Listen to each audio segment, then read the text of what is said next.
اعوذ باللہ من الشیطان الرجیم بسم اللہ الرحمن الرحیم۔ السلام علیکم پیارے بچوں، کیسے ہیں آپ سب لوگ؟ صبح بخیر بچوں۔ آج کا جو ہمارا اردو کا کام ہے نا، وہ تخلیقی لکھائی سے متعلق ہے، اور آج ہم کریں گے مضمون نویسی، ٹھیک ہے، جس کا عنوان ہے میرا پیارا پاکستان۔ آپ عنوان اپنی مرضی سے بھی لکھ سکتے ہیں، میرا وطن سونی دھرتی، ٹھیک ہے۔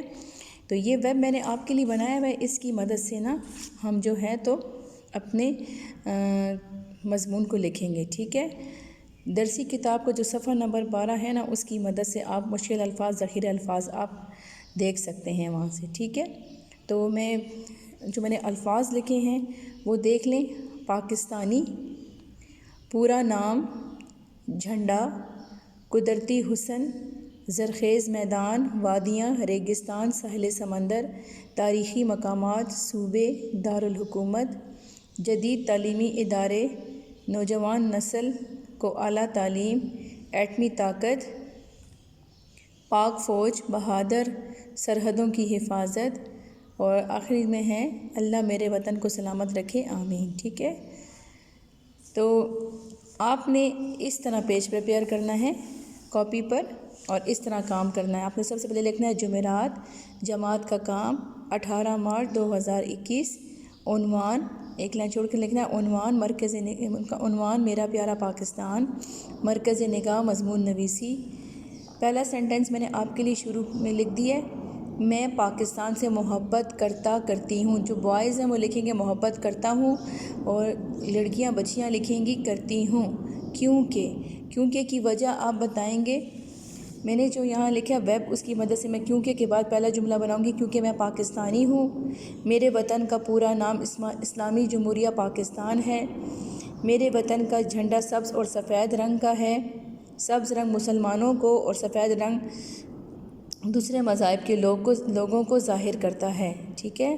اس کے بعد اس والے یہ جو الفاظ ہیں ان کو ہم اس طرح استعمال کریں گے کہ اللہ تعالیٰ نے میرے وطن کو قدرتی حسن سے مالا مال کیا ہے، میرے وطن میں زرخیز میدان، وادیاں، ریگستان، ساحل سمندر اور بہت سے تاریخی مقامات ہیں، میرے وطن کے 5 صوبے ہیں۔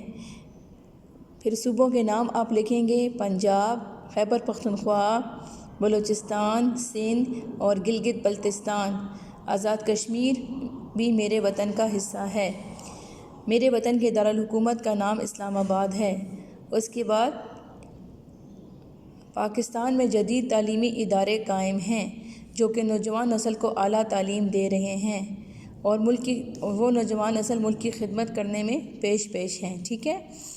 پاکستان ایک ایٹمی ملک ہے۔ نمبر 7 پوائنٹ جو ہے، پاکستان ایک ایٹمی طاقت ہے، ٹھیک ہے، یا ایٹمی ملک ہے، آپ مرضی آپ جو جملہ لکھیں۔ اس کے بعد آپ لکھیں گے، میرے وطن کی پاک فوج بہت بہادر ہے، اور یہ ہمارے ملک کی سرحدوں کی حفاظت کے لیے ہر وقت ہر دم تیار رہتی ہے، اور ہمارے ملک کی سرحدوں کی حفاظت کرتی ہے، ٹھیک ہے۔ اس کے بعد آپ لوگوں کا بھی ذکر کر سکتے ہیں، میرے وطن کے لوگ، یہاں پر نمبر 9 پوائنٹ میں آپ لوگ لکھ سکتے ہیں کہ لوگ کیسے ہیں آپ کے وطن میں۔ میرے وطن کے لوگ بہت محنتی، بہادر اور جفا کش ہیں، میرے وطن کے لوگ بہت مہمان نواز ہیں، ٹھیک ہے۔ میں اپنے وطن کے لوگوں سے بہت محبت کرتا ہوں یا کرتی ہوں، اللہ میرے وطن کو سلامت رکھے، ٹھیک ہے۔ تو آپ اس طرح ان الفاظ، ذخیرہ الفاظ کی مدد سے آپ پورا مضمون بنا سکتے ہیں۔ آپ اپنی مرضی سے بھی اس کا عنوان لکھ سکتے ہیں۔ میں نے عنوان لکھا ہے میرا پیارا پاکستان، آپ لکھ سکتے ہیں میرا وطن سونی دھرتی، یا دل پاکستان، جو آپ کو اچھا لگتا ہے یا آپ نے وہ لکھنا ہے۔ اور میں نے جو یہ صفحہ نمبر لکھا نا، درسی کتاب صفحہ نمبر 12، اس میں ہم نے سبق پڑھا تھا میرا پیارا پاکستان، اس کی مدد سے آپ مزید کچھ اور جملے لکھنا چاہیں تو اپنے مضمون کے لیے لکھ سکتے ہیں، اپنے ایسے میں اس میں ڈال سکتے ہیں، اور کوئی الفاظ یا لفظ آپ کو لکھنا نہ آئے، مثلا آپ کو اگر یہ لکھنے نہیں آتا اسلامی جمہوریہ پاکستان، تو یہ اس سبق کی پہلی لائن پہ لکھا ہوا ہے، ٹھیک ہے۔ اگر آپ کو صوبوں کے نام لکھنے نہیں آتے تو وہ بھی لکھے ہوئے ہیں، اگر آپ کو اسلام آباد لکھنا نہیں آتا، جو مشکل لفظ ہیں تو وہ آپ کو اس سبق سے آسانی سے مل جائیں گے، ٹھیک ہے بیٹا۔ اوکے، اللہ حافظ۔